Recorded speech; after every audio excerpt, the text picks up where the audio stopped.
everyone. How are we all today? From Kit Kat and me. Oh, if I can lift him up. Say hello to everybody. Wave. You don't wave. I know you don't wave. You don't like to wave. In fact, you don't like to be here even. Hey, you just come to visit. You just come to say hello, but you don't like to be picked up. Yeah. Anyway, there he is.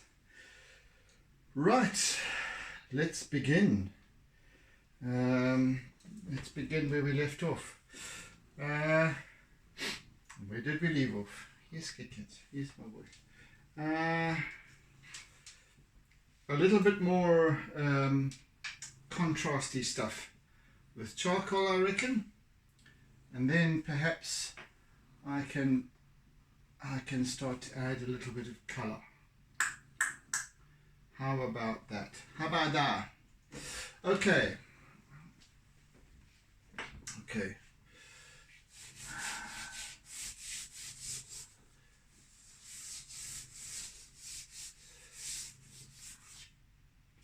There's in between spaces. So, welcome to those of you who have just recently joined me and subscribed to my channel on the tube. Hi everyone, welcome. So I find as my humble following slowly begins to grow, I find myself needing to kind of re-express myself quite often in terms of what I do, why I do it, etc. I've forgotten now the point that I was just about to make, but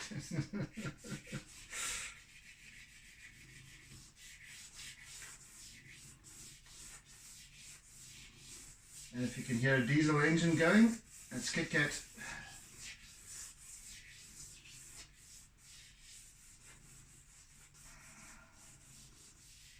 Oh yes, so I run these sessions for an hour at a time, and beginning a new artwork every week. So each usually starting on a Monday morning, I will begin a piece. For example, like yesterday. And I work on it for an hour, establish the composition first, etc., blah, blah, blah. Then when the hour is up, I down tools, and it sits here until the next day. And I don't look at it, and I don't sit here and work on things. It's the time that I'm here right now is the time that I am giving it consideration. Sometimes I might come in and have a look and ponder and what have you, but by and large, when I sit down, first thing, as I just have done, it's the first time I look at it since yesterday, since the day before, since the session before, and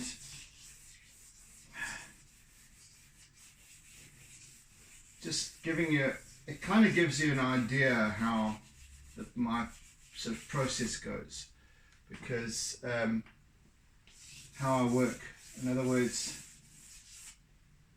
it's just during this period, and this is why I use this medium, or this mixed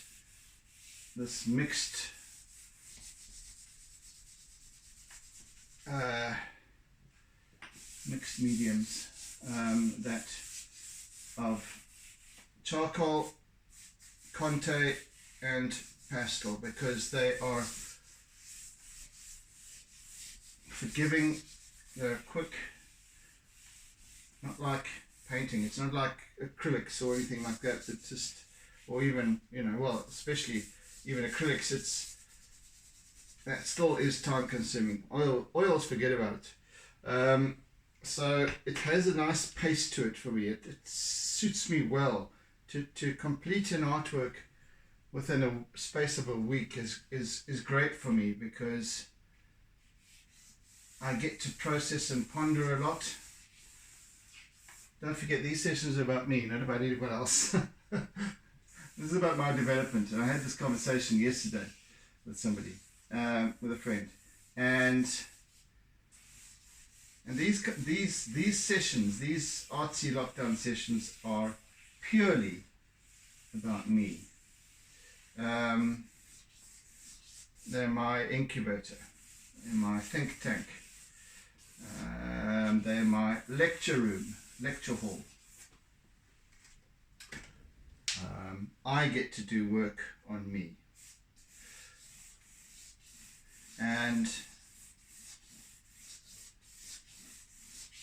the fact that I enjoy sharing what I do is, as I was saying yesterday, because I think most artists enjoy sharing what they do and also being part of what other artists do, and thus gaining inspiration and what have you. Not to say that it's about necessarily emulating or copying what they do and how they do it, because you've got to make that your own. Well, that's at least that's what I try to help others to understand. It has to be your own. It has to be your own expression, because it is an expression.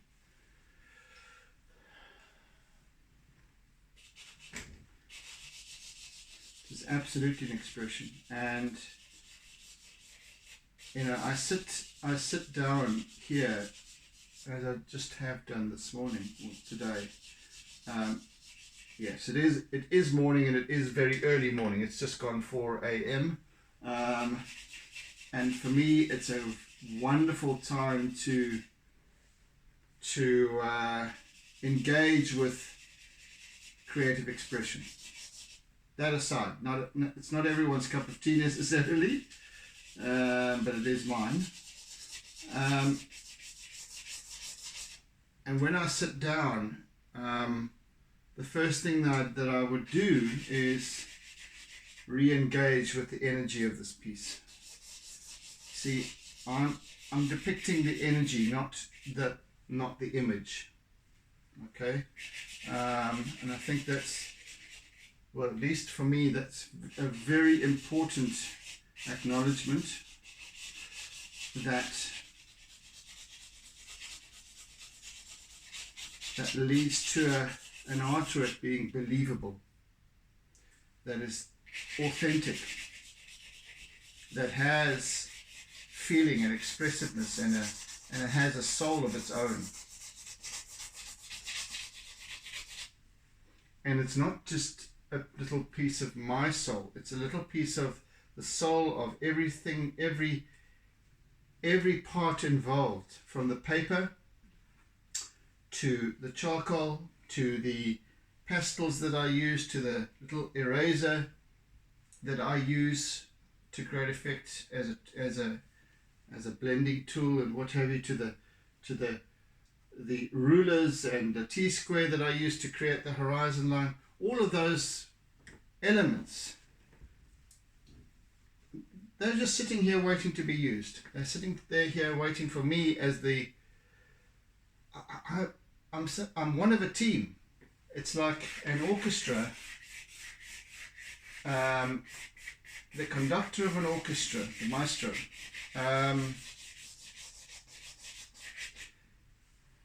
he or she can walk up to the lectern and tap their, what's that thing called? It's not a wand. I knew the term. I've just forgotten it momentarily. So they can begin the session, but without the orchestra being there, without the different people with their different instruments and so on, they won't have an orchestra. There won't be a they won't be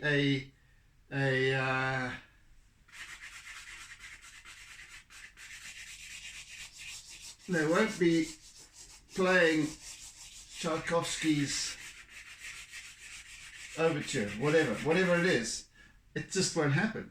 So without other role players involved, without the percussion section, there won't be a beat. Without the strings, there won't be, so certain elements need to be there to form what we know as an orchestra, not just the composer. It's not just because of, or the conductor.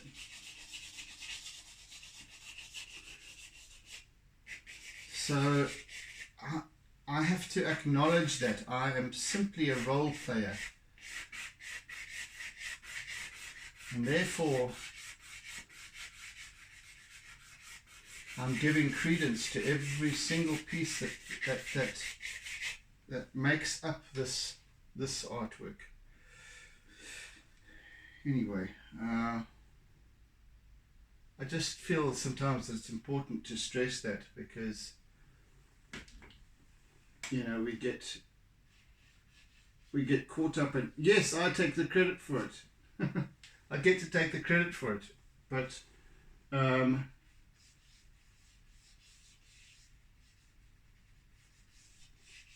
even Kit Kat has a role to play. He brings something. He brings some warmth or something into the equation when I first start my sessions every day. But he's not here every day, so he can't take that much credit. But nevertheless.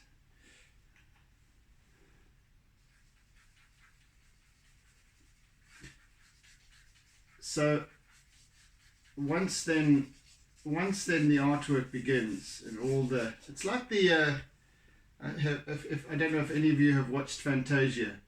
It was I think it was an animated movie made in,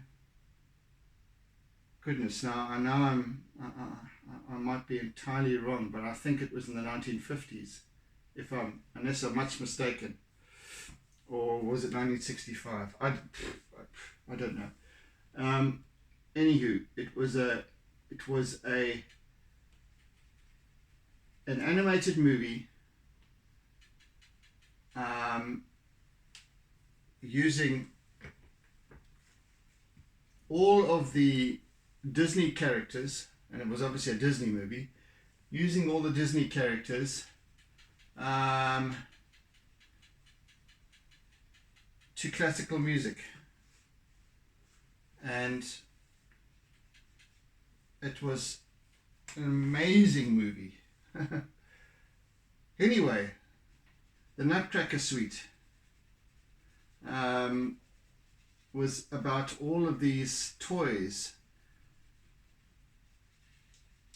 little toys, kiddies' toys, coming to life at night.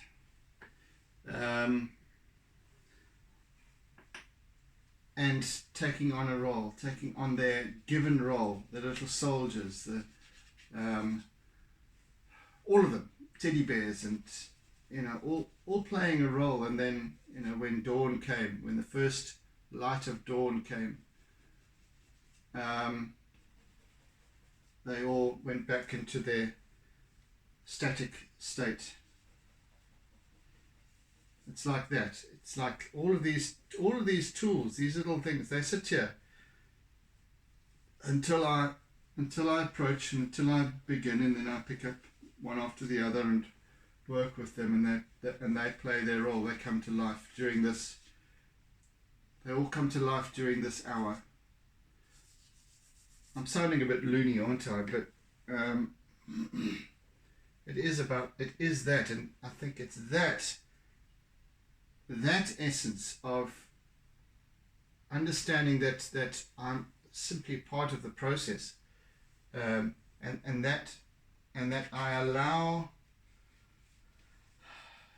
these pieces to develop organically of their own accord as and when they need. It's what brings a modicum of success, that they work somehow, that they make sense somehow.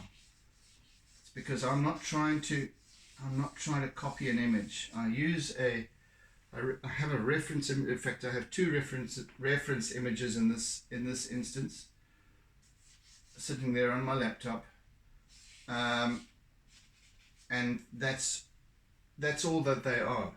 They're just reference images, but by and large, this piece comes together, and my hand is taken where it's needed. It's not divine guidance or anything like that. It's just that I am allowing this artwork to happen as it should, not as I expect it to. If that makes any sense whatsoever.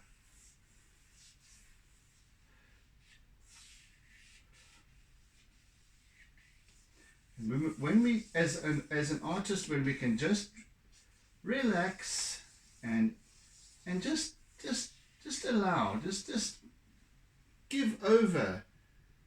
You know, we don't have to complicate the things and make everything has to be, you know, as exactly as we see it or anything. And I think that's what when we start to get into abstract, and that's when self-expression becomes completely organic. But what I enjoy about this kind of stuff, and it's like, it's semi sort of realism. It actually looks from a distance, from where you are, this is starting to look quite real, and yet come up here where I'm working and it's not at all. It's there's marks on a page, there's, you know, but they're all kind of pulling together, and that I enjoy that about working on these pieces. Anyway, perhaps I'll find a way to explain this better as I go.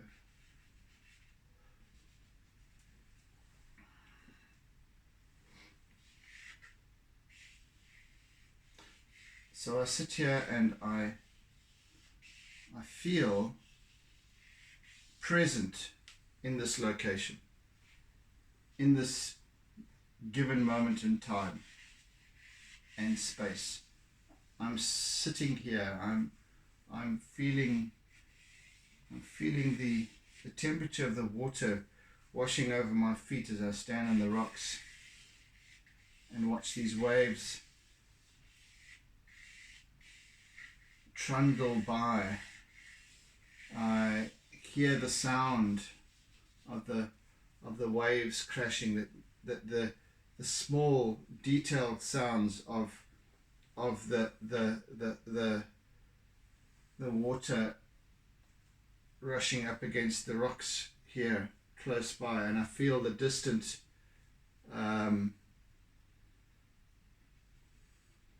rumble of these large rollers that are, you know, way down the coast, that are rolling in one after the other continuously. I'm feeling that. I'm smelling it. There's a strong smell in the air of seawater. Well, obviously, but but because the offshore breeze is lifting the tops off these waves as they come in, and creating a mist in the air all along the coastline, and there's quite a strong breeze. So yeah, so you can start imagining what it feels like, and then you're kind of there, and then the piece starts to adopt that energy, and that's what I'm doing.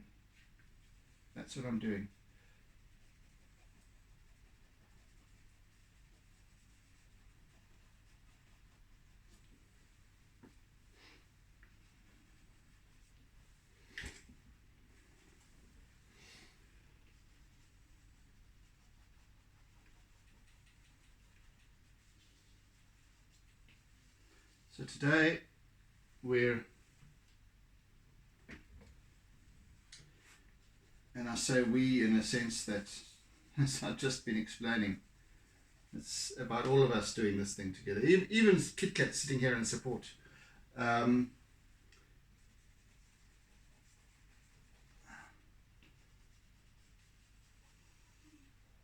We bring this piece together slowly but surely. So today we're working still with contrast, light and shade.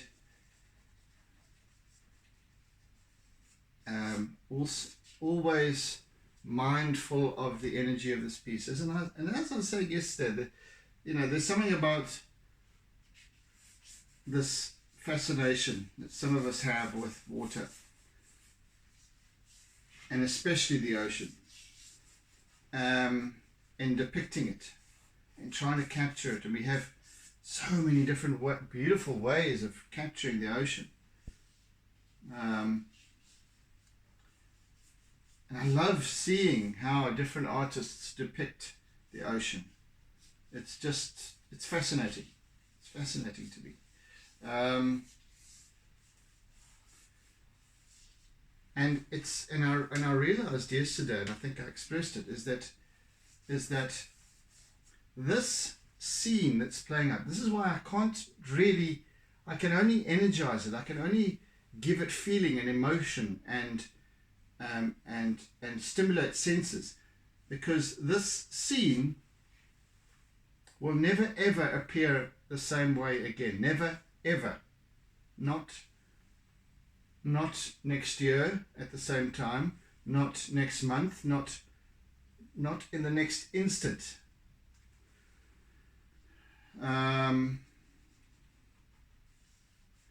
So I've got to try and capture it in motion. So one of you, and I forget, was it Anne? I forget who it was that said yesterday how you can feel, no, what was it? I forget. I think you said that you can feel the energy of this piece. You can feel the energy of this heaving ocean.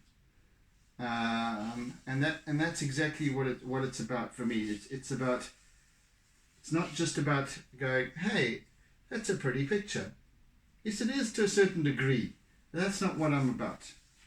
I'm not sitting here to create pretty pictures, and I showed that quite emphatically last week with a great big yellow digger.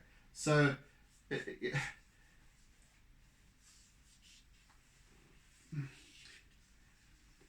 there's something that I want to capture and harness, and that's an energy. Now, I'm making all wonderful flowery words about all of this, but at the end of the day,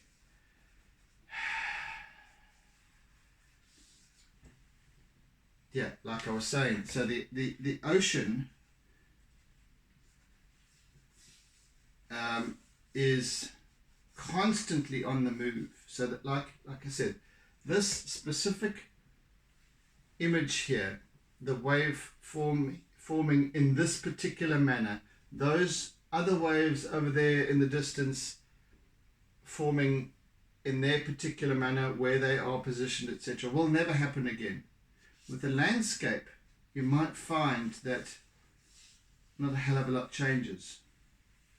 Well, subtly so, not a great deal.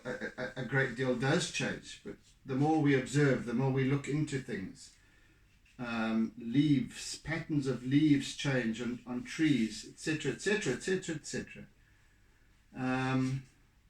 But it's more obvious here where the ocean is continuously on the move. There's constant rise and fall, heaving, surging, so that this particular frame capture is not the same the next instant, let alone the next day or the next month or the next year. If you were to depict a lovely scene with a river and a bridge and what have you, fields, it's pretty much going to be the same next year. You're going to see the same things in the same place. Perhaps there'll be a tractor out of place, or the tree might have grown a little bit, but that particular scene can be achieved over and over again, not with the ocean. Not with the ocean. And that's what I find fascinating about it, is that it's always going to be different, and exponentially different. That's why I find sometimes I have great difficulty in finding the right kind of images to use as my reference, because they're just not right. So, I take 400, well, in this case, and I visited this location, I took 412 images, of which I think 56 have a chance. And I've used 2 of those 56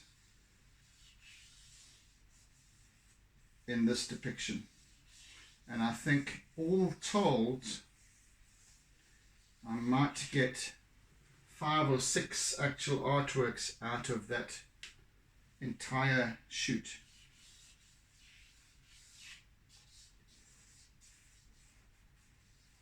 Because so many of them are very similar. And even when I'm shooting, like I was taking pictures here, one after another, I maybe got 40 just standing here. And none of the others were suitable for me, for what I wanted to depict. That's how different they are, from one instant to the next. And then occasionally you'll get one that's, this is right, this looks great. This something about it captures my attention.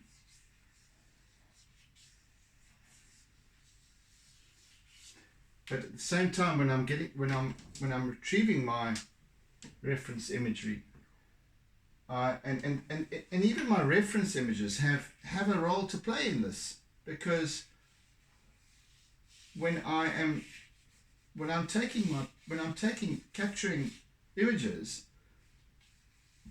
taking pics, I'm composing each pic as if it would end up on an easel.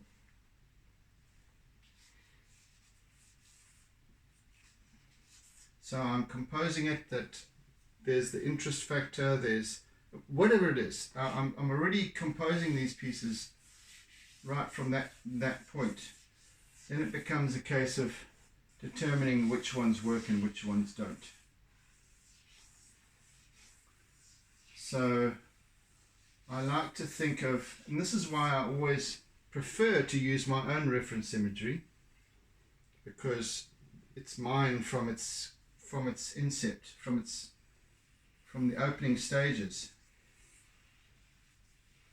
But having said that, I really don't mind having helping someone to achieve, in terms of a commission perhaps, to achieve recreate from images that they have. And I welcome that as well. So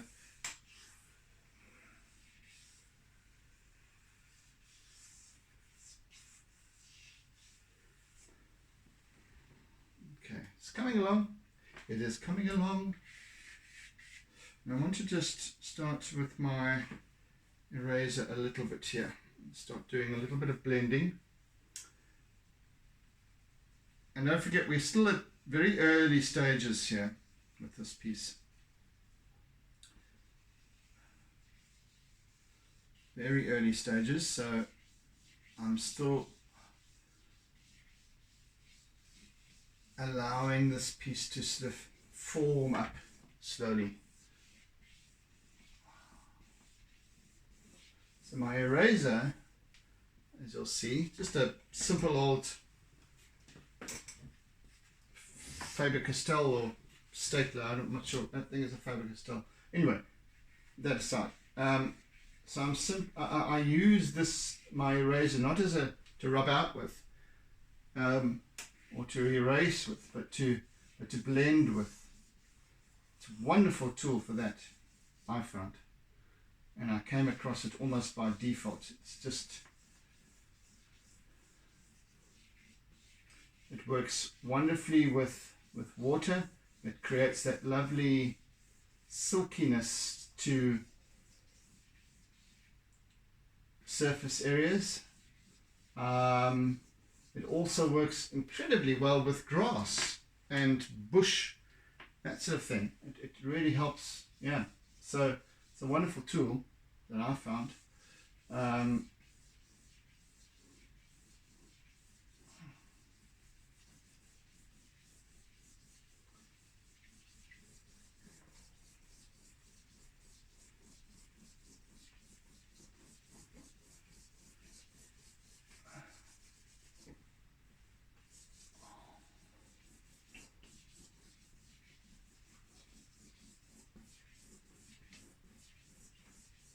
And again, I always ensure that I am feeling this piece. In other words, feeling the form of it, the topography of the wave, of the surface of the water.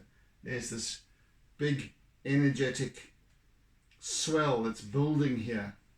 It's heaving upwards and forwards, and kind of almost about to crumble, to form a roller. So I'm going with it, and I can feel that energy building from the flat surface, building up to the top here, and then behind, letting go, receding as it goes past, just like that one over there. It's gone past out of our image area. And here's the other thing about an artwork.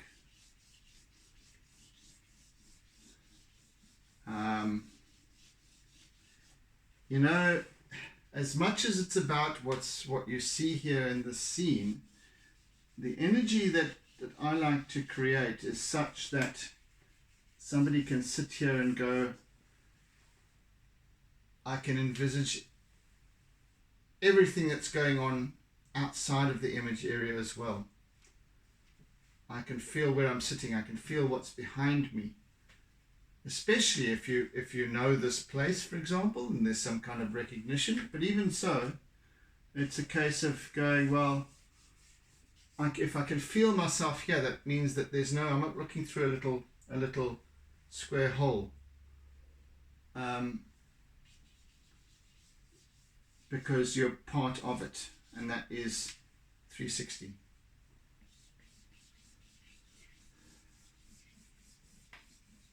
Because we're sensing this surge of there's movement, it's going that way, and when it gets over there, it's going to spend itself on the seashells on the seashore.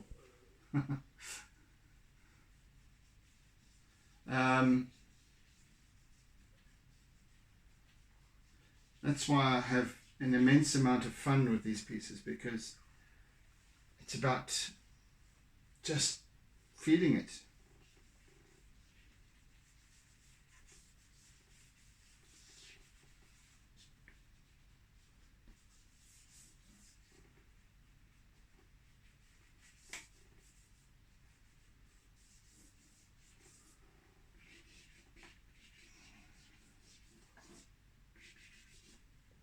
Yes, so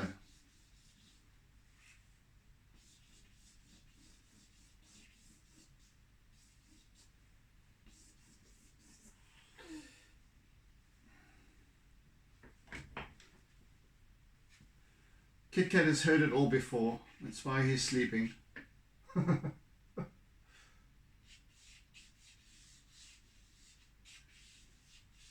He's heard it many times before. In fact,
And I'm just using this little piece of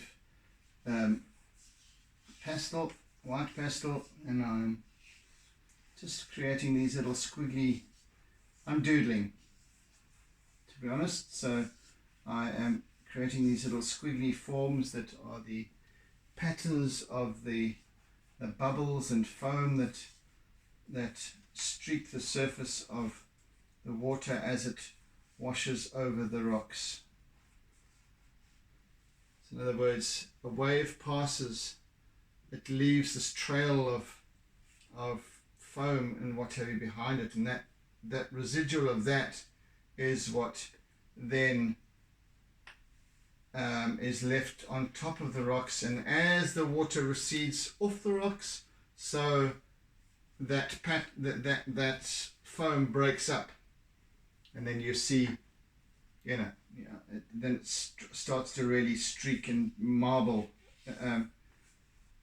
almost, and you get little gaps of dark area opening up and what have you, showing the rocks beneath, but the water is still aerated, so it's very sort of misty, cloudy.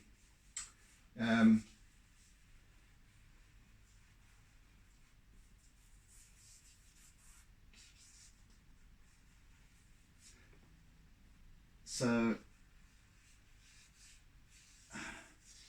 what's helped me immensely during these sessions is the fact that I sit here and I talk about what I'm doing and why I'm doing it, because verbalizing stuff, verbalizing anything,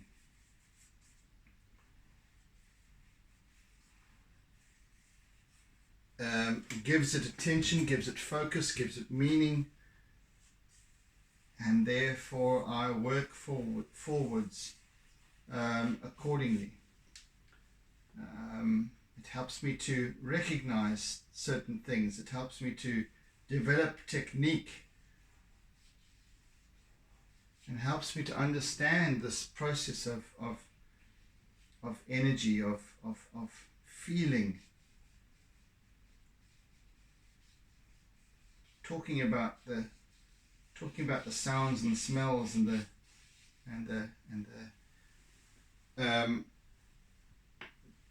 the feeling of the water and so on. It helps me it helps me in my process of depicting what I'm trying to depict here.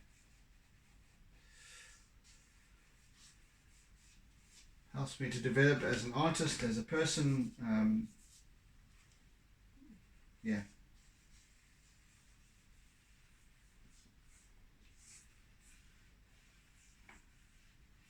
And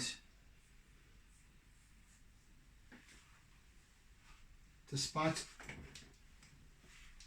or in spite of everything else, the fact that I can do that means that there's somebody to listen, and that's you. And that's what's, I could sit here and talk to myself about this stuff, but that's just a bit nuts, isn't it? But I'm explaining something to you, the listener. I'm manifesting it in that process because I have somebody to listen. We always need somebody to listen, don't we? We don't need somebody to talk at us, to tell us what they think. We need people to listen.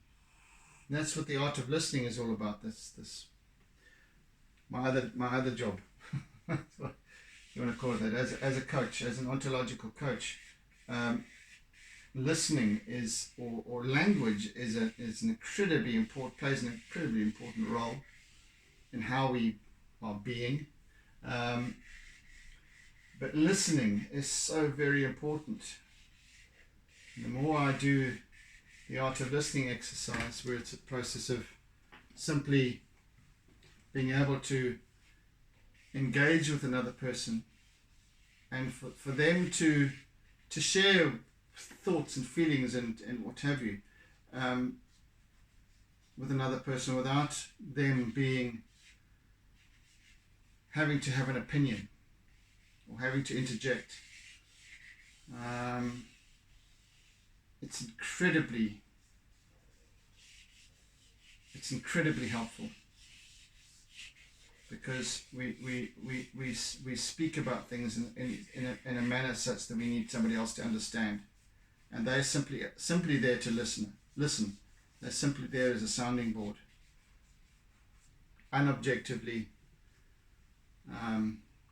with unbiased. Anyway, that aside, so I've realized how important it is to resurrect the workshops that I'd been doing prior to lockdown, prior to this whole pandemic thing. The workshops that I developed and had begun to run, that simply ceased to exist after that. No, they didn't cease to exist, but I couldn't run them anymore. But now I can. I think it's time to resurrect them, get them going again. It's time. People need to be able to listen more now. Listen more effectively. Listen to others, not tell others what, We just need people to listen. We need people to be present for us. We don't need advice. We have all the answers that we need within. It's a case of getting those answers out. That's the problem. And that's what the art of listening does.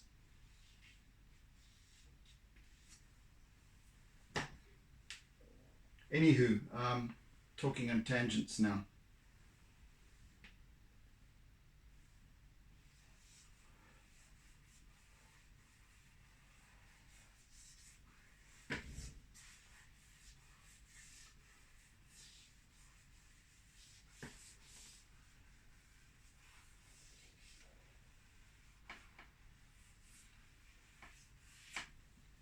So as we progress with this piece, it will become more and more and more about line work.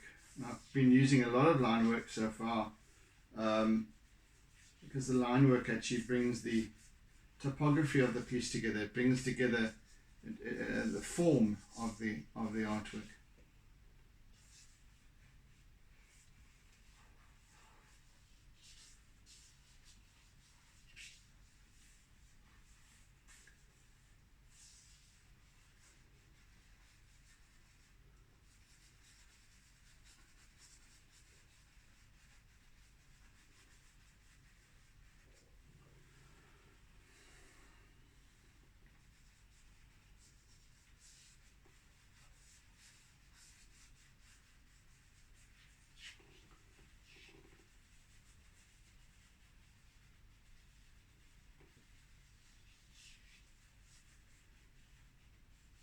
And I always stress the importance of doodling.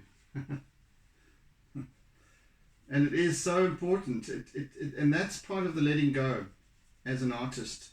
That's part of that, just handing over control of the outcome of an artwork to the universe, to whatever.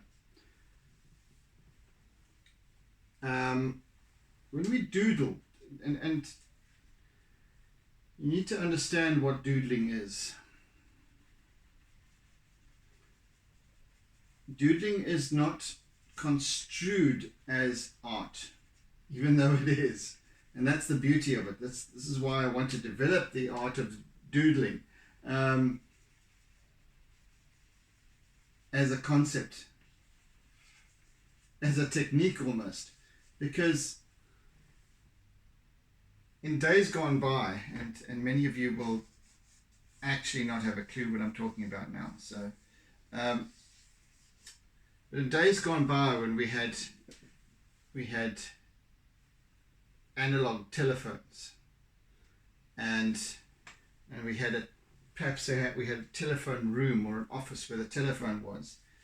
The telephone, I say. Maybe we had different plug-in points for our telephone if we had more than one telephone in the home, but So there would be a desk or a little table that would have the telephone on it, and on the next to the telephone would be the little perhaps there would be a telephone directory in the drawer, a yellow pages, and there would be a little, perhaps a personal telephone directory, the ones that you press the button and pops up with a little spring. You select the A to Z type of thing. And next to that would also be to take any notes that might be necessary. We have a little pad with a pen next to the telephone on the table.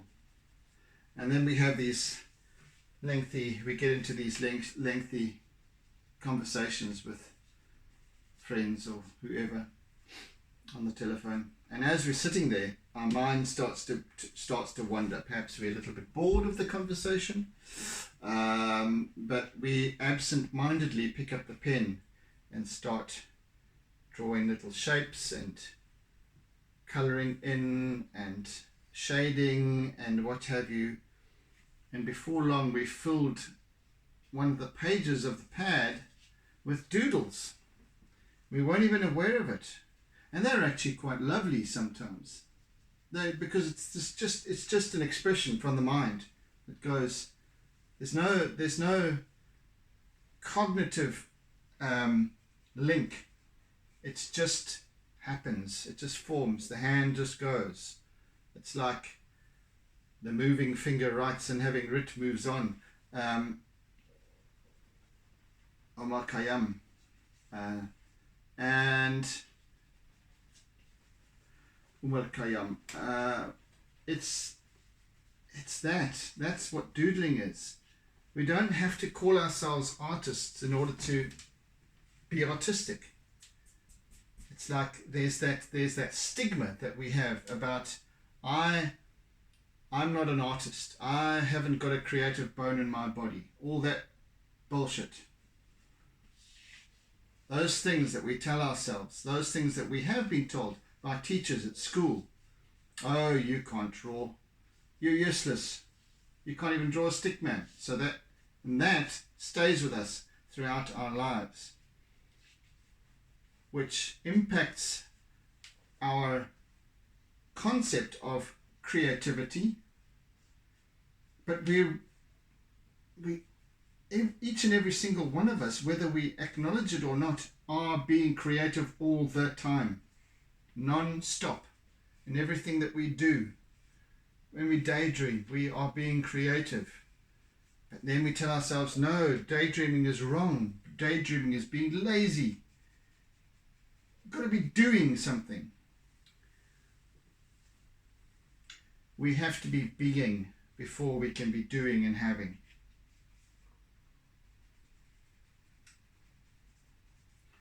So we get it wrong. We don't quite get the essence of it because we never bother to observe, and we never bother to stop and think, why do I think a certain way? Why do I believe what I believe? Why do I see what I see in the manner in which I see it? Sorry if I'm talking obtusely here. But we have these, we tend to put ourselves in categories. We tend to tell ourselves that we are this or we are that without actually stopping to understand the meaning of what we're saying and what impact it has in our lives. We are inherently creative, and we are creating all of the time. If we were to only acknowledge that, magic could happen. Magic could happen.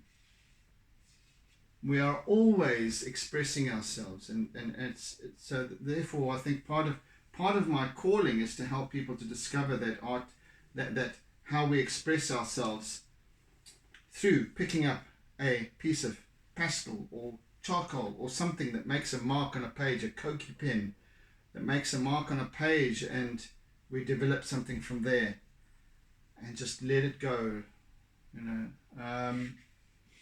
One of the first forms of expression that was taught to us at college, at Technikon art school. And when I say art school, I mean graphic design. I did graphic design, not fine art, and I'll get into that story another day as well.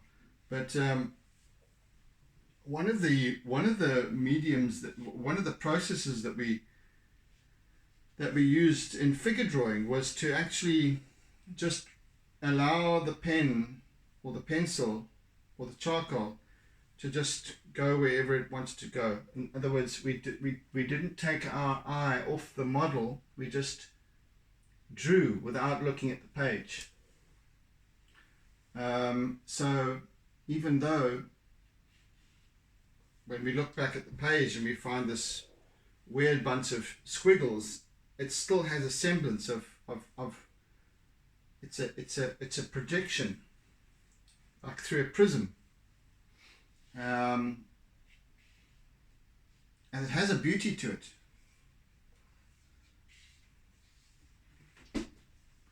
It has form, and we can develop that as well. But that was one of the first instances where I now realize was about letting go.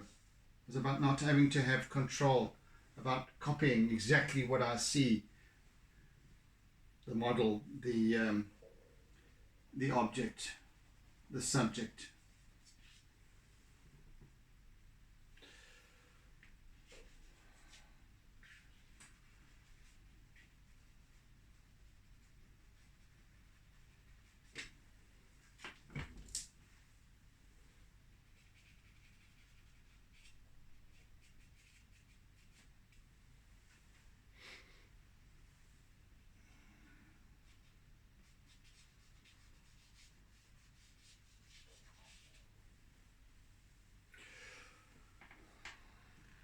Yeah.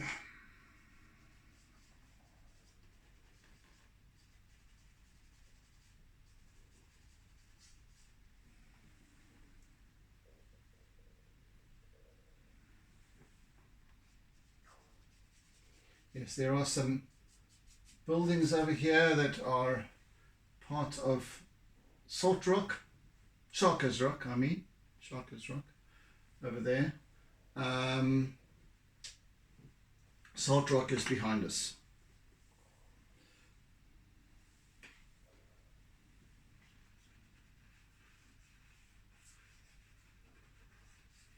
So, as I said about doodling, here I'm just allowing this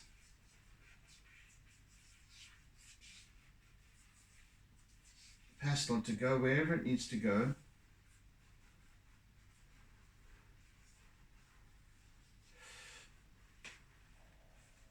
And I'm turning my wrist as it needs to. I'm not adding a little pressure here and there because I'm feeling it rather than seeing it.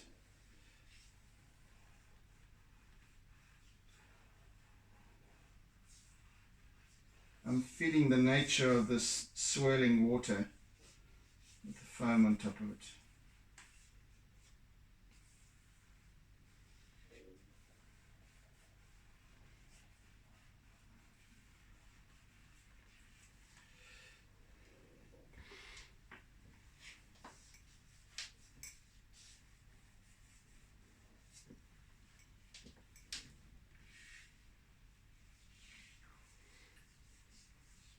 Tomorrow we'll start to bring in some color.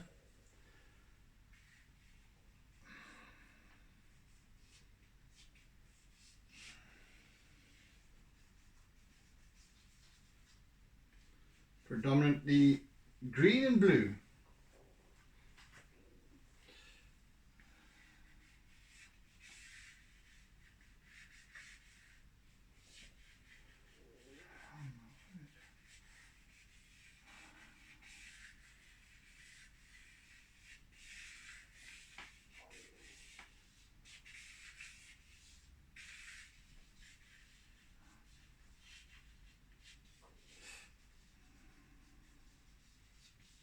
You know, I've got this, I'm using like almost a shivery line, because that's exactly what's happening up as we build up to the crest of this wave.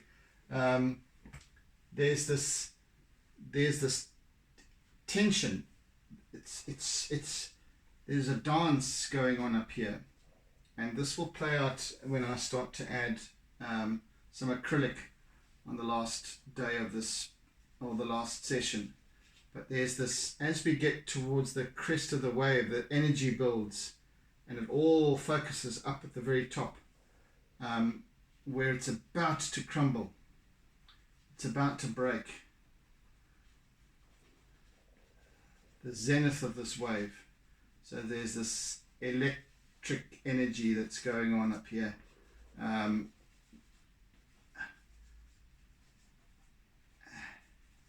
So little squiggles and funny little jerky motions as this wave builds. They're fascinating things, waves, aren't they?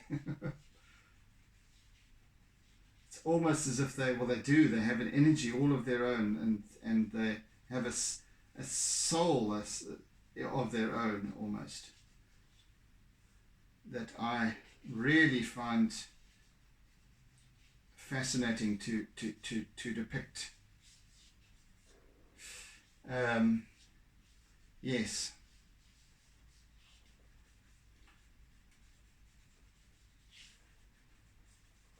And it's each time is a new challenge, even though, you know, I tend to have to break away every now and again from doing seascapes, but each time it's a challenge of capturing the energy, the essence of the form of the wave that is playing out, and the pantomime that's playing out in front of me. And being a part of that, conducting that, being the kind of maestro, but also acknowledging all the role players here.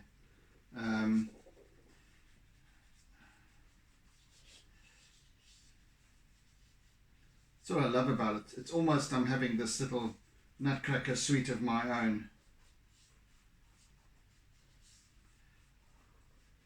And I'm imagining all of these little tools dancing around and coming to life. And I'm one of them.